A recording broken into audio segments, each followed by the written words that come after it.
تو اللہ تعالیٰ ہمیں یہاں سے جو ملے تربیت اس کو اپنانے کی اور اس کے مطابق اپنی زندگیاں گزارنے کی توفیق عطا فرمائے۔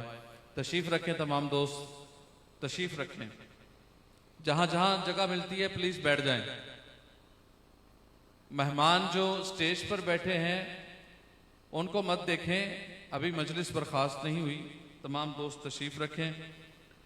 اور اقبال نے اسی پیغام کو کتنے خوبصورت الفاظ میں کہا تھا کہ وقت و حالات کا ہے کبھی فیصلہ، وقت و حالات کا ہے کبھی فیصلہ، اب بڑھانا پڑے گا ہمیں حوصلہ، ڈیرے ڈالے ہیں ہر سمت تفریق نے، حسرت و یاس و افرات و تفریط نے، میری گفتار سے مجھ کو لگتا ہے ڈر، میرے مولا مجھے صاحب کردار کر۔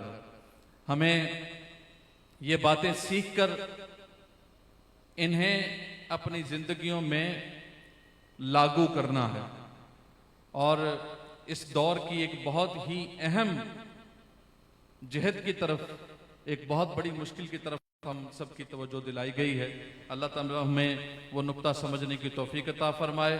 میں خیر الامم فاؤنڈیشن پاکستان کی پوری جو تنظیم ہے، اس کی جتنی بھی کابینہ ہے، اور بالخصوص ہمارے منتظم اعلیٰ محتمم اعلیٰ، ان کی جانب سے حضرت صاحب کا تہ دل سے شکریہ ادا کرتا ہوں کہ انہوں نے اپنا قیمتی وقت ہمیں دیا، اور ان الفاظ کو جو ہمارے لیے انشاءاللہ سرمایہ بنیں گے وہ ہمیں عطا فرمایا۔ محترم سامعین، ہمارا خیر الامم فاؤنڈیشن پاکستان کا کیمپ یہیں سے بیٹھے ہوئے آپ تمام احباب کو نظر آ رہا ہے۔ برائے کرم بیٹھ جائیں، دوست بیٹھ جائیں، پلیز بیٹھ جائیں۔ دیکھیں بات کو مانا کریں، یہ بہت ضروری ہوتی ہے، بیٹھ جائیں، جہاں جگہ ملتی ہے بیٹھ جائیں۔ خیر الامم فاؤنڈیشن پاکستان کا کیمپ آپ کو نظر آ رہا ہے، وہاں پر ہمارے تمام تر جو سینئر ممبرز ہیں وہ بیٹھے ہیں آپ کو گائیڈ کرنے کے لیے، اور میری آپ سب لوگوں سے گزارش ہے کہ وہاں پہ ضرور ہو کر جائیے گا۔ بالخصوص جو آج کا پیغام ہے وہ یہ ہے کہ ہمارا لسانی اسلامک کالج جو ہے، جس میں آئی کام اور ایف ایس سی، اس کے ابھی داخلے بھی جاری ہیں، اس حوالے سے پروفیسر ملک ابرار صاحب وہاں تشریف فرما ہیں۔ جو بھی دوست جو ہیں کہ ابھی بچوں نے داخلے لینے ہیں، تو جو دوست بھی یہ خواہش رکھتے ہیں کہ ان کے بچے، یا جو بچے خود خواہش رکھتے ہیں، وہ ضرور وہاں پر جائیں، ان کو وہاں سے انفارمیشن ملے گی۔ بارگاہ رسالت مآب صلی اللہ تعالیٰ علیہ وآلہ وسلم میں مدح سرائی کے لیے اب جس شخصیت کو التماس کر رہا ہوں، ہمارے ایوان میں بہت ہی خوبصورت شخصیت تشریف فرما ہیں، اور بڑے پرانے ساتھی بھی ہیں، بڑے اچھے مزاج کے مالک اور بڑی ہی اچھی آواز کے مالک۔ یہ انشاءاللہ العزیز یہاں نعت رسول مقبول پڑھیں گے، اس کے ساتھ ہی انشاءاللہ سلام، اور اس کے بعد پھر اذان اثر ہو جائے گی۔ میری مراد جناب علامہ حافظ غلام دستگیر صاحب سے ہے، آپ سے التماس کرتا ہوں کہ مائک پر تشریف لائیں۔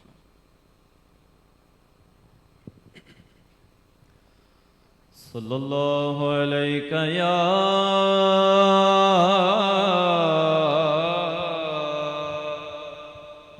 رسول اللہ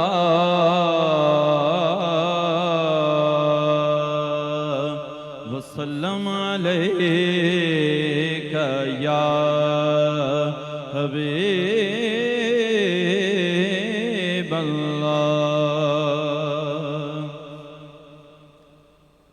کعبہ کے بدر تو جا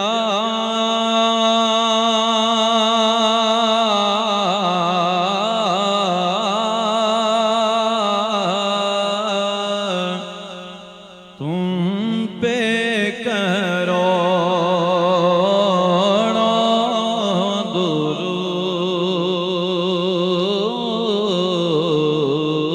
طیبہ کے شمس الضحیٰ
پا تم پہ کروڑوں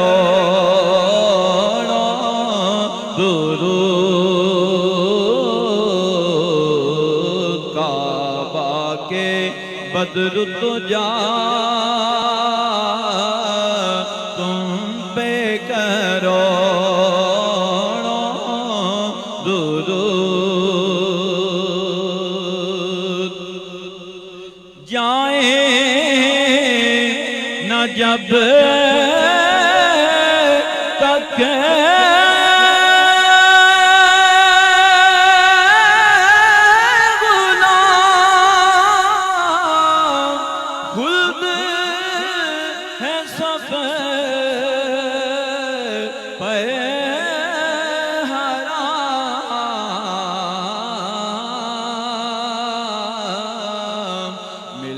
تو ہے آپ کا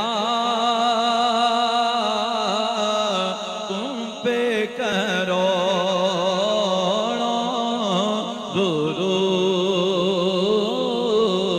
درود ملک تو ہے آپ کا تم پہ کروڑوں درود اپنے خطا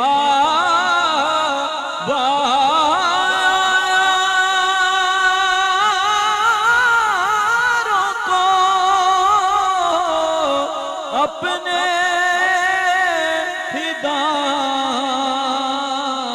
میں لو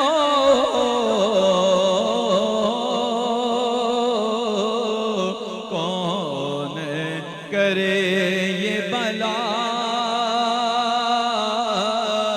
تم پہ کروڑوں درود کون کرے یہ بلا تم پہ کروڑوں درود ہم نے خطا میں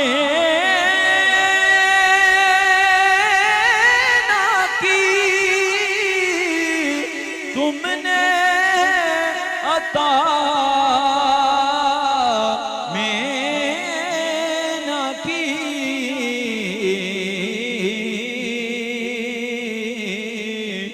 کوئی کمی سرورا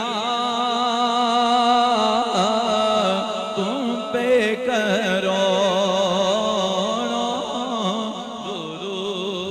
درود کعبہ کے بدر تو جا تم پہ کروڑوں درود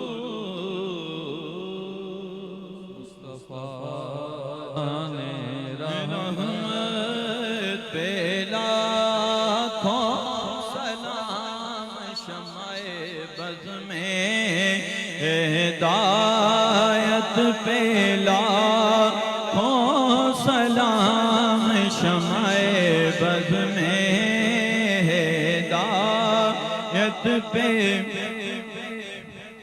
وہ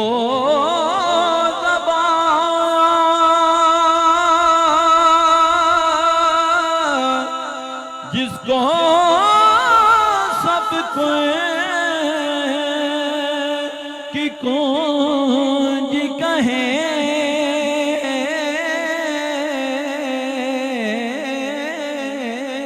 وہ زبان جس کو سب کی کنج کہیں اس کی نافذ حکومت پہ لاکھوں سلام مصطفیٰ جان رحمت پہ لاکھوں سلام شمع بز میں ہدایت پہ لاکھوں سلام جسم مسلمان نے دیکھا انہیں ایک نظر، جس مسلمان نے دیکھا انہیں ایک نظر، اس نظر کی بصارت پہ لاکھوں سلام، مصطفیٰ جان رحمت پہ لاکھوں سلام، شمع بز میں ہدایت پہ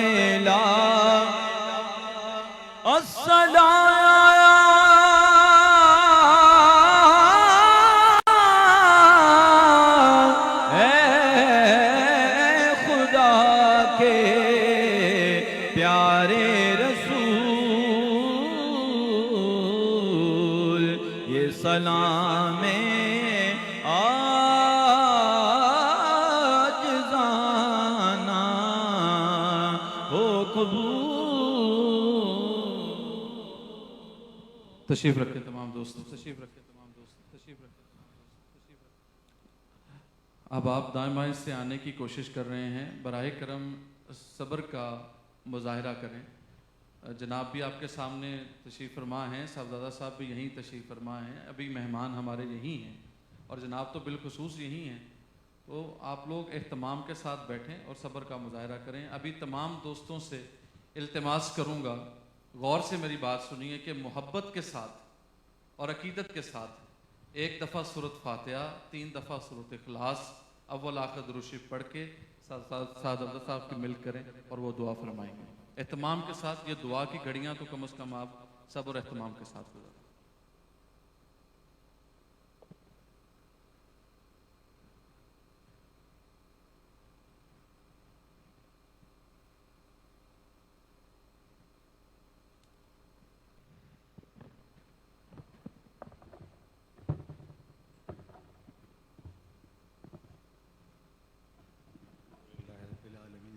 والسلام على أشرف الأنبياء والمرسلين اللهم ربنا تقبل منا إنك أنت السميع العليم وتب علينا إنك أنت التواب الرحيم۔ اللہ اس آستان رحمت کو قیامت تک آباد رکھنا، اس کی رون کے سلامت رکھنا، آنے والوں کو قدم قدم پہ خیر عطا کر دے۔ واپس گھروں میں پہنچنے سے پہلے اس اجتماع برکت، اجتماع رحمت، اجتماع نور کی برکتیں سب کے گھروں تک پہنچا دیں۔ آنے والوں کے قدموں کو گلزار کرنا، لمحہ لمحہ برکتیں اللہ ان کے خاندانوں کا مقسوم فرما۔ بالخصوص ہمارے ممدوح محترم جناب قبلہ شاہ صاحب کو صحت و عافیت کے ساتھ درازی عمر عطا کر ان کا شفقتوں برا سایہ دیر تک امت کے سر پہ سلامت اور باقی رکھ۔ اپنا خاص کرم فضل اس خاندان کے شامل حال فرما۔ سادات و اشراف علی پور کو ہر طرح کی برکتوں سے مالا مال فرما۔ اللہ اپنی خاص عنایتوں کا حظ وافر عطا کر، میرے وطن کی خیر عطا کر، میرے ملک کو امن کا گہوارہ بنا دے، یہاں دہشت گردی کے سلگتے الاؤ ٹھنڈے کر دے، میرے ملک کو معیشت کا جمال عطا کر دے۔ اللہ مذہب مہذب مسلک حق اہل السنہ کو انتشار و افتراق سے محفوظ فرما، انہیں وحدت کا نور عطا فرما۔ اللہ جو لوگ اس مسلک محبت میں نفرت کی بدکاری کر رہے ہیں، ان کی شر سے اس مسلک خیر کو محفوظ فرما۔ اپنی عنایتوں کا حظ وافر اس مسلک محبت کا مقسوم کر دے۔ اللہ پوری امت کو کھویا ہوا وقار عطا کر دے۔ امت جہاں جہاں بھی ظلم اور جبر کی باہوں میں کسی کرا رہی ہے، نجات عطا کر دے۔ ہمارے اٹھے ہوئے ہاتھ، پھیلی ہوئی جولیاں رحمتوں سے بھر دے۔ وصلی اللہ تعالی علیہ وسلم۔